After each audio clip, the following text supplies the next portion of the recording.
बिस्मिल्लाहिर्रहमानिर्रहीम। अस्सलाम वालेकुम dear students, welcome to the platform of allied college of health sciences Multan.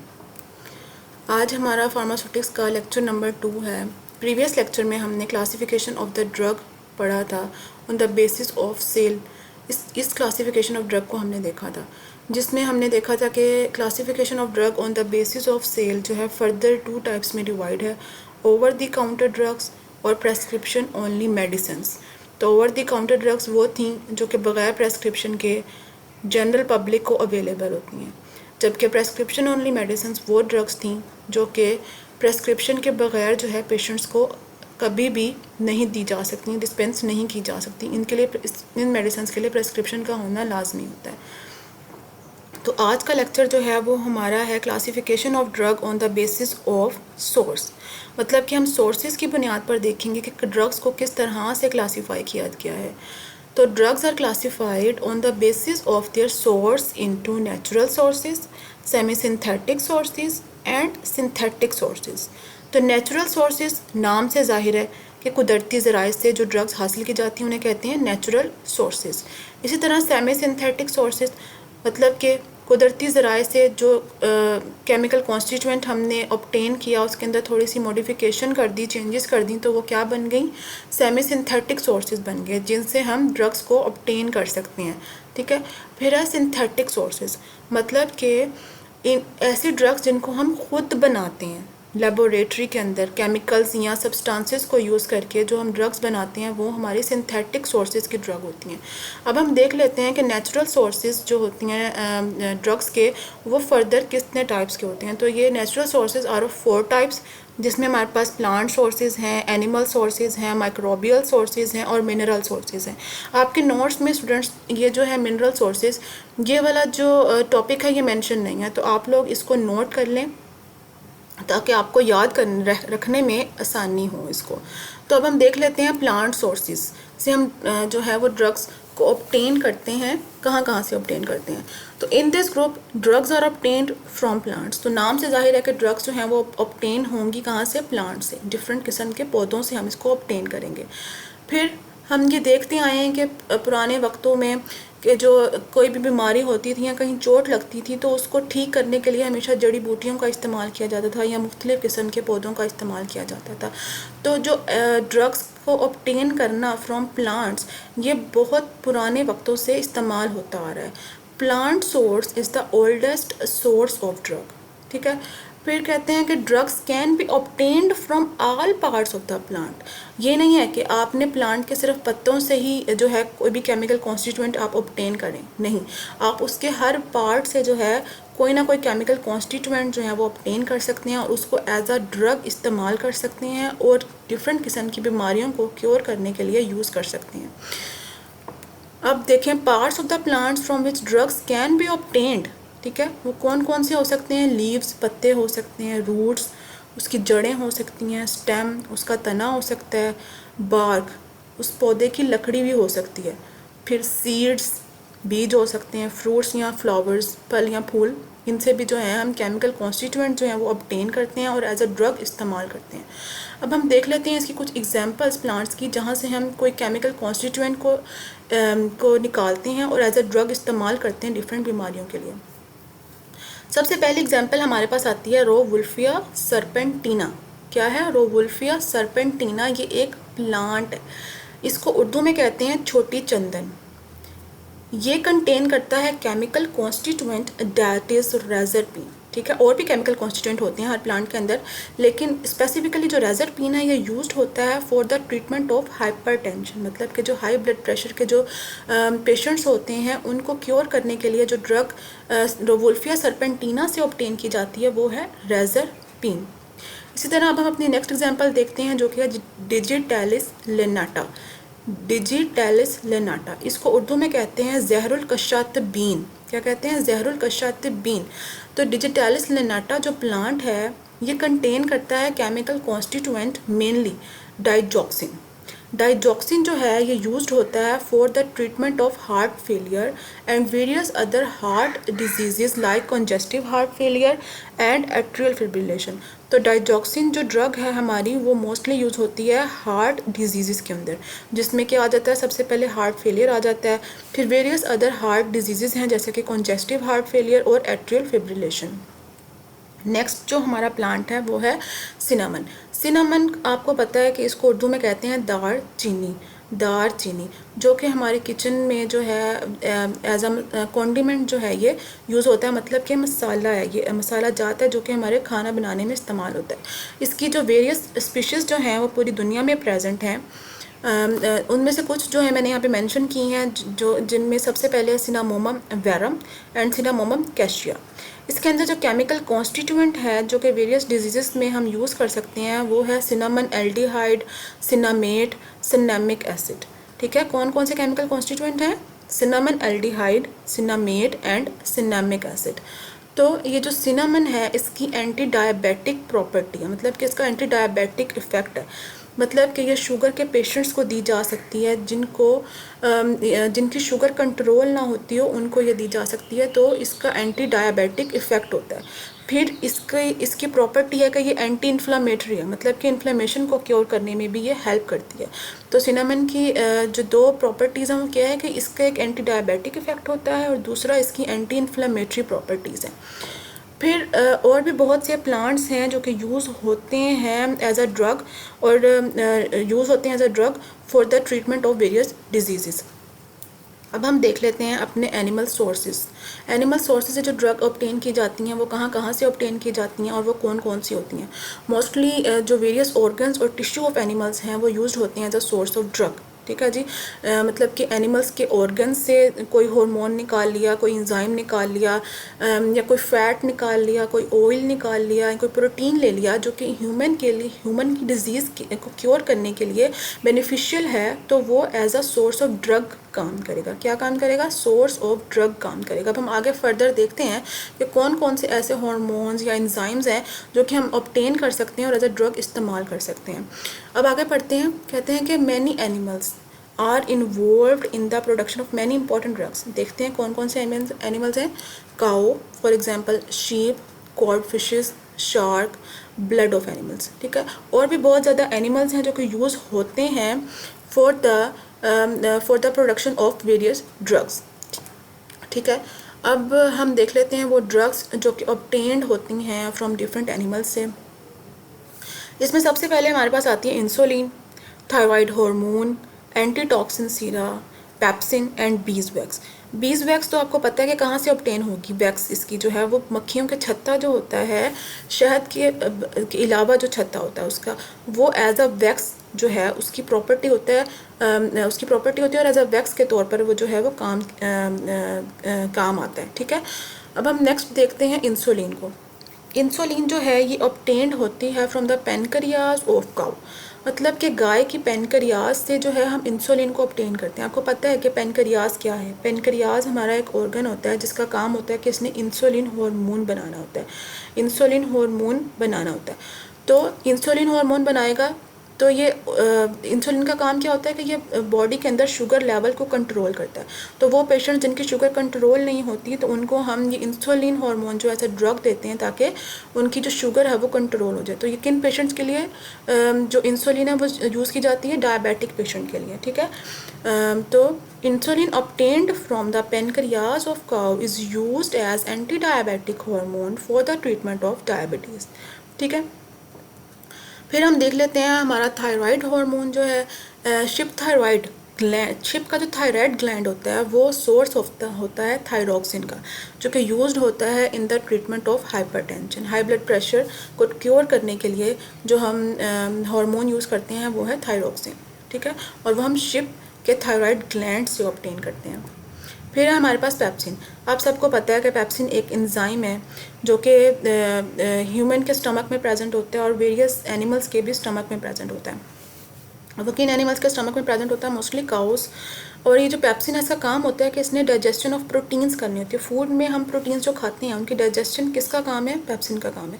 तो कुछ पेशेंट्स ऐसे होते हैं जिनके अंदर पेप्सिन हार्मोन की जो है कमी हो जाती है किसी वजह से, या वो बन नहीं रहा होता, तो हम ये हार्मोन जो है वो काउस के स्टमक के टिश्यू से लेते हैं और एज अ ड्रग यूज़ करते हैं ताकि उस पेशेंट की जो है डाइजेशन ऑफ प्रोटीन्स को इन्हांस किया जा सके। अब हम इसकी डिटेल पढ़ लेते हैं। Stomach tissue contains pepsin and trypsin which are digestive tissues. ये दोनों एंजाइम जो होंगे मिलकर डाइजेस्टिव जूसेस बनाते हैं, जिसकी वजह से जो है हमारी फूड जो है वो डाइजेस्ट हो जाती है स्टमक में। Pepsin is obtained from the stomach tissues of cow, ठीक है। It is use to enhance digestion of proteins. Proteins की डाइजेशन इन्हांस करने के लिए पेप्सिन को हम इस्तेमाल करते हैं। नेक्स्ट जो हमारे पास एग्जांपल है वो है कोड लीवर ऑयल की। कोड लीवर ऑयल जो है ये ऑब्टेन्ड होता है from the liver of cod fishes. Cod fishes के लीवर से इसको ऑब्टेन किया जाता है और ये गुड सोर्स होता है विटामिन ए का एंड विटामिन डी का। नेक्स्ट जो है एंटी टॉक्सिन सीरा। ये जो टर्म है ये आप लोगों के लिए नहीं होगी। ये एंटी टॉक्सिन सीराज जो होते हैं एक्चुअली ये एंटीबॉडीज़ होती हैं जो किसी एक एनिमल के अंदर जो है वो प्रोड्यूस की जाती हैं, फिर उससे उस एनिमल से जो है इन एंटीबॉडीज़ को निकाला जाता है और एज अ ड्रग यूज़ किया जाता है उस टॉक्सिन के ख़िलाफ़ जिस टॉक्सिन के लिए ये एंटीबॉडीज़ बनी थी, ठीक है। जिस टॉक्सिन के लिए ये एंटीबॉडीज़ बनी थी। मोस्टली जो स्नेक विनोम होता है उसके जहर के असर को ख़त्म करने के लिए हम जो है ये एंटी टॉक्सिन सीराज बनाते हैं। इसमें होता ये है कि हम एक एनिमल लेते हैं और उसके अंदर कुछ सांप का जो जहर है वो इंजेक्ट करते हैं। उसकी बॉडी जो होती है वो फिर उसको एज अ एंटीजन लेती है और उसके ख़िलाफ़ एंटीबॉडीज़ बनाना स्टार्ट कर देती है। फिर हम उसके ब्लड में से जो है एंटीबॉडीज़ को एक्सट्रैक्ट कर लेते हैं और वो जो एंटीबॉडीज़ वाली प्रेपरेशन होती है उसको हम एंटी सीरम कहते हैं। और फिर हम इस एंटी सीरम को यूज़ करते हैं अगेंस्ट द स्नेक विनोम। मतलब कि अगर किसी स्नेक ने इंसान को बाइट कर लिया है तो उसके जहर को फ़ौरन से ख़त्म करने के लिए अगर हम ये एंटीबॉडीज़ लगा देंगे उस पेशेंट को तो क्या होता है कि उसका जो जहर का असर है वो ख़त्म हो जाएगा। अब हम इसको पढ़ लेते हैं। Immunity is developed in humans for the disease by injecting antibodies obtained from another animal, ठीक है। तो इम्यूनिटी जनरेट हो गई ना उसके अंदर, पेशेंट के अंदर, कि हमने एंटीबॉडीज़ जो हैं अभी उसको बनने में टाइम था, हमने ऑलरेडी प्रिपेयर्ड एंटीबॉडीज़ जो हैं वो उस पेशेंट को लगा दी जिसको स्नेक ने काटा, तो उसके अंदर इम्यूनिटी डेवलप हो गई और वो उस जहर के असर से जो है वो बच जाता है। These antibody containing preparations are termed anti-serum। क्या कहलाती हैं? एंटी सीरम कहलाती हैं, ठीक है। इसकी एग्जांपल्स में हमारे पास स्नेक एंटीवेनोम होता है और रेबीज वैक्सीन भी आती हैं इसकी एग्जांपल में। अब हम माइक्रोबियल सोर्सेज देख लेते हैं। नाम से जाहिर है कि ये जो ड्रग्स हैं ये कहाँ से ऑब्टेन की जाती हैं? माइक्रो ऑर्गेनिजम्स से।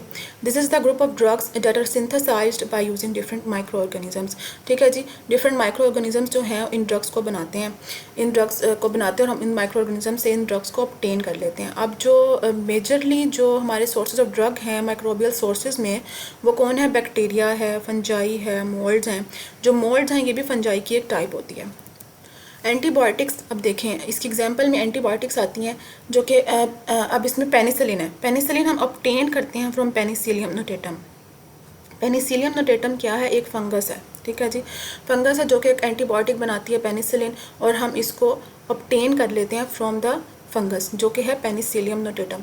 इस तरह वेरियस बैक्टीरियाज जो हैं वो भी बहुत ज़्यादा एंटीबायोटिक्स बनाते हैं जो कि हम वहाँ से ऑब्टेन कर लेते हैं, ठीक है जी। स्ट्रेप्टोमाइसिन फ्रॉम स्ट्रेप्टोमाइसिस जेरिसस बैक्टीरिया, ठीक है। हमें खुद बनाने की ज़रूरत नहीं पड़ी इन एंटीबायोटिक्स को, हमने नेचुरली तौर पर माइक्रोऑर्गेनिज्म से ऑब्टेन कर लिया। तो ये हमारी नेचुरल सोर्स, जो माइक्रोबियल सोर्सेज नेचुरल सोर्स हुआ। नेक्स्ट एग्जांपल है क्लोरमफेनिकोल।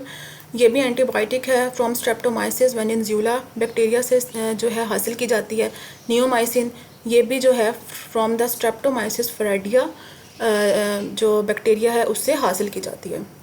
नेक्स्ट जो है हमारा मिनरल सोर्सेज है, मतलब कि मिनरल्स से जो हम कुछ ऐसे केमिकल कॉन्स्टिट्यूएंट हमारे पास प्रेजेंट हैं जिनको हम एज अ ड्रग इस्तेमाल कर सकते हैं। आपको पता है मिनरल्स मेटालिक भी होते हैं, नॉन मेटालिक मिनरल्स भी होते हैं। मेटालिक मिनरल्स होते हैं जिनके अंदर थोड़ी बहुत जो है मेटल्स प्रेजेंट होती हैं, कुछ ट्रेसेस प्रेजेंट होते हैं मेटल्स के। और नॉन मेटालिक मिनरल्स वो होती हैं जिसके अंदर बिल्कुल भी मेटल्स जो हैं वो प्रेजेंट नहीं होती। ठीक है जी।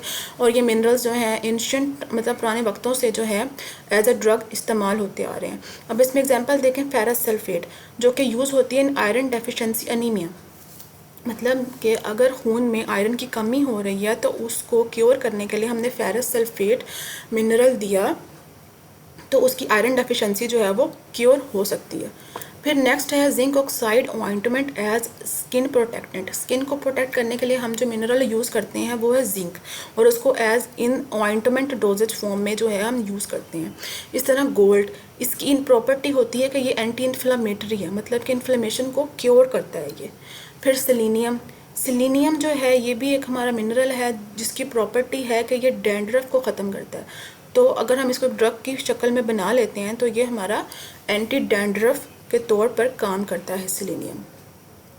नेक्स्ट है हमारी semi synthetic sources of the drugs. Semi synthetic sources of the drug वो ड्रग्स होती हैं जो कि हम कुदरती ज़राए से तो लेते हैं लेकिन उसके अंदर हम थोड़ी बहुत मॉडिफिकेशन कर देते हैं, चेंजेस कर देते हैं।